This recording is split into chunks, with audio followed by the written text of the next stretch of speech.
Hey guys, welcome to success Dilip. मैं दिलीप कुमार, स्वागत है आपका इस वीडियो में। तो दोस्तों, एक बहुत बड़ी खुशखबरी है आईटीआई पास वालों के लिए।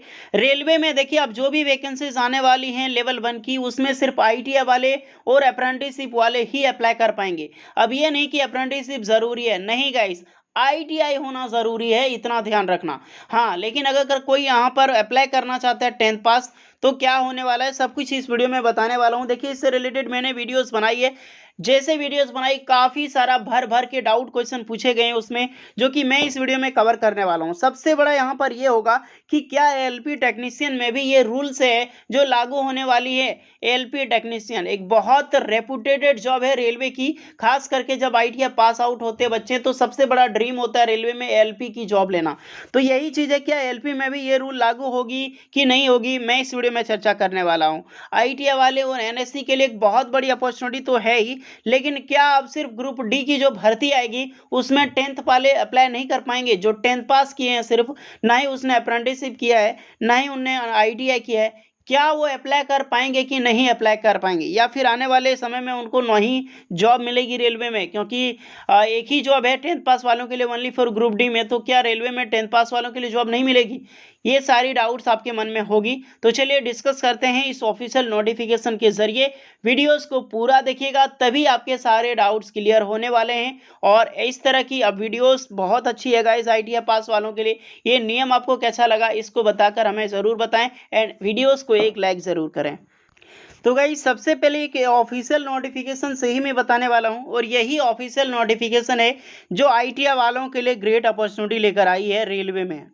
पहली बात यहाँ पर मैं बता दूं, इनमें से काफ़ी सारे बच्चों को कुछ डाउट हो रहा है, कुछ कमेंट भी किए थे कि सर ये जो नोटिफिकेशन है ये 2019 में ही रिलीज़ की गई थी। देखो गाइस, 2019 में रिलीज़ की गई थी, वो सेकेंड दूसरा नोटिफिकेशन था। ये इस तरह की कोई भी अपडेट नहीं थी, यहाँ पर रिसेंटली अपडेट की गई है। और यहाँ पर वैसे भी जो 2019 बल्कि के आप बोल रहे हो कि 15 जून 2022 के बाद जो भी भर्ती होगी, क्योंकि ये एक 2 सीट समय लागू की गई थी, और इसके बाद कोई रेलवे में भर्ती नहीं आई है। फिलहाल जो भी भर्ती आएगी वो 2022 के एंड तक या 2023 में जनवरी तक निकलने वाली है। समझे? ये पहला डाउट क्लियर हो गया होगा कि कोई ऐसा ना सोचे। बाकी बात जो भी है ये बिल्कुल ऑफिशियल है, इतना ध्यान रहे, ऑफिशियल डेटा है, सबसे बड़ी बात ये है। अब मैं बताता हूं कि किन किन कैंडिडेट को यहां पर मौका मिलने वाली है। सबसे पहले यहां पर जो लिखा गया है कि रेलवे में सिविल इंजीनियरिंग, मैकेनिकल, इलेक्ट्रिकल और सिग्नल एंड टेलीकॉम विभागों में तथा कैटरिंग विभाग में पे मैट्रिक्स जो लेवल 1 होता है, लेवल 1 यानी कि ग्रुप डी कर्मचारियों की सीधी भर्ती के लिए निर्धारित शैक्षणिक योग्यता जो national council for vocational training यानी कि एनसीवीटी द्वारा प्रदत्त national certificate, national apprenticeship certificate होगा, सहित 10वीं उत्तीर्ण या फिर यहाँ पर 10वीं पास के लिए एक चीज कही गई है। रेलवे ग्रुप डी की जो भी भर्ती आएगी टेक्निकल फील्ड में, like engineer, mechanical, electrical, signal and telecom विभाग, कैटरिंग विभाग में, तो उसमें अप्लाई करने के लिए क्या होनी चाहिए? अगर आप 10वीं पास हैं तो 10वीं के साथ आपका एनएसी होना जरूरी है, यानी कि नेशनल अप्रेंटिसशिप होगा, तभी आप अप्लाई कर सकते हैं। नहीं तो सिर्फ 10th पास वाले अप्लाई नहीं कर सकते इन सारी टेक्निकल ब्रांचेस में।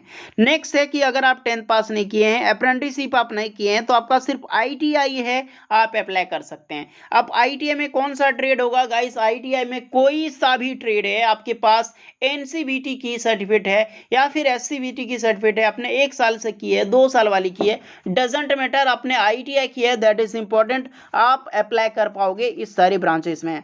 ओके, होपफुली यहाँ पर एक क्वेश्चन आपका क्लियर हो गया होगा कि आने वाले जो भी ग्रुप डी में वैकेंसीज होगी वहाँ पर सिर्फ 90% जो पोस्ट रिजर्व होगा वो आईटीआई वालों के लिए होगा या फिर अप्रेंटिसशिप वालों के लिए। तो अप्रेंटिसशिप वालों एक बहुत बड़ी अपॉर्चुनिटी है, आईटीआई वालों के लिए बहुत बड़ी अपॉर्चुनिटी है। हम सालों से यही चीज़ हम इंतजार कर रहे थे कि कब देखने को मिले, फाइनली ये चीज़ लागू हो चुकी है। अब यहाँ पर दूसरा क्वेश्चन जो होने वाला है आपका, इसी में जो ऐड होगी कि 10th पास वाले, तो 10th पास वाले अप्लाई कर पाएंगे, लेकिन जो कम वैकेंसीज आती है, लाइक हो गया बहुत सारी कम कम ट्रेड के लिए वैकेंसीज निकलती है, ऑलमोस्ट 5 से 10% वैकेंसी होती है टोटल, जो कि 10वीं पास वालों के लिए होने वाली है, यानी कि कट ऑफ आपकी बहुत हाई जाने वाली है। और आईटीआई वाले की कट ऑफ अगर 50 से 60 मार्क्स, 55 मार्क्स भी लाओगे यार, तो ग्रुप डी की जॉब आपको मिल जाएगी यहाँ पर आपकी। तो ग्रेट अपॉर्चुनिटी है। अब चलिए बात करते हैं क्या सिर्फ ये एएलपी टेक्नीशियन में लागू होगी कि नहीं। एक बहुत बड़ी भर्ती है, ध्यान रखना। एएलपी टेक्नीशियन काफ़ी रेपुटेटेड जॉब मानी जाती है। यहाँ पर देखिए जिक्र ऐसा कुछ भी ना किया गया है कि रेलवे में ये चीज़ मिलने वाली है। सबसे पहला जिक्र है कि सिविल, मैकेनिकल, इलेक्ट्रिकल, ये सब ट्रेड। तो ये सब जो ट्रेड है सर, तो टेक्निकल ब्रांचेज में भी तो आता है। जो एलपी टेक्नीशियन की वैकेंसीज निकलती है, जो हमारा टेक्नीशियन ग्रेड 3 की जॉब आती है, उसमें भी तो सेम ब्रांचेज की वैकेंसीज होती है। लाइक इंजीनियरिंग, मैकेनिकल में हो गया, इलेक्ट्रिकल फिटर की होती है, सिग्नल एंड टेलीकॉम में, कैटरिंग में। सेम चीज़ें तो हमारे टेक्निकल फील्ड से भी होती है, यानी कि टेक्नीशियन की वैकेंसी आती है उसमें। तो क्या उसमें अप्रेंटिसशिप एलिजिबल होगा या फिर नहीं होगा? देखिए पहली बात यहाँ पर मैं बता दूं, एएलपी की वैसे भी जो भी वैकेंसीज आती है या फिर टेक्नीशियन की आती है, उसमें तो आईटीआई चाहिए। बिना आईटीआई का अप्लाई नहीं कर सकते हैं 10th पास वाले। हाँ, डिप्लोमा बीटेक कर सकते हैं, लेकिन आईटीआई वाले तो ऑलरेडी मान्यता है एलपी टेक्नीशियन में। आपने कुछ नहीं कर रखा है, डजेंट मैटर, आईटीआई किया है, आप अप्लाई कर सकते हैं। लेकिन आईटीआई किया होना से नहीं होता है, एलपी में कुछ सफिशिएंट ट्रेड होता है, सिर्फ वही ट्रेड आईटीआई वाले अप्लाई कर पाते हैं। लेकिन ये ग्रुप डी में जो भर्ती आने वाली है, आप सिर्फ आईटीआई किए है ना, किसी भी ट्रेड से आप अप्लाई कर पाओगे। तो ये चीज़ें हैं एलपी में, और ये यही डिफरेंसेस है एलपी और ग्रुप डी में। लेकिन यहाँ पर ऐसा कुछ भी नहीं है। अभी ऑफिशियल की एलपी और टेक्नीशियन की जो भर्ती आएगी, उसमें अप्रेंटिसशिप लागू होगी कि नहीं होगी, ये तभी जब डिटेल में बताई जा सकती है, जब इसकी ऑफिशियल नोटिफिकेशन, जब वैकेंसीज आ जाए एलपी टेक्नीशियन की, तभी आपको जानकारी यहाँ पर मिलने वाली है। ओके, और आपके अनुसार क्या होना चाहिए? क्या एलपी में अप्रेंटिसशिप लागू होना चाहिए कि नहीं लागू होना चाहिए? मुझे फटाक से कमेंट करके बताओ। देखते हैं कितने कैंडिडेट चाहते हैं कि जी हाँ सर, एएलपी में अब सिर्फ आईटीआई वाले चाहिए, या फिर डिप्लोमा वाले भी नहीं चाहिए, सिर्फ आईटीआई वाले चाहिए। तो ये चीज़ें जो है वो नहीं, यहीं पर ख़त्म नहीं होती है। हालांकि एलपी के लिए एलपी के लिए डिप्लोमा आईटीआई तो चाहिए, वो करेंगे ही करें।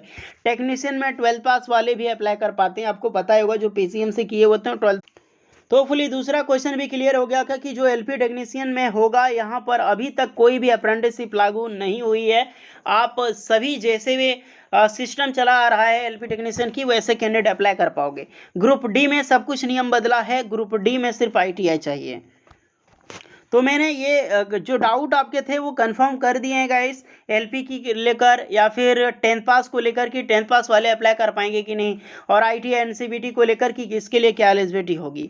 ओके, तो डाउट आपका अभी कुछ भी है तो आप कमेंट कर सकते हैं। एक चीज़ आपका डाउट होगा कि आईटीआई वाले तो अप्लाई कर पाएंगे, लेकिन आईटीआई वाले कौन कौन से ट्रेड ग्रुप डी में अप्लाई कर पाएंगे, होपफुली। और मैं बता चुका हूँ आईटीआई वाले सभी ट्रेड अप्लाई कर सकते हैं।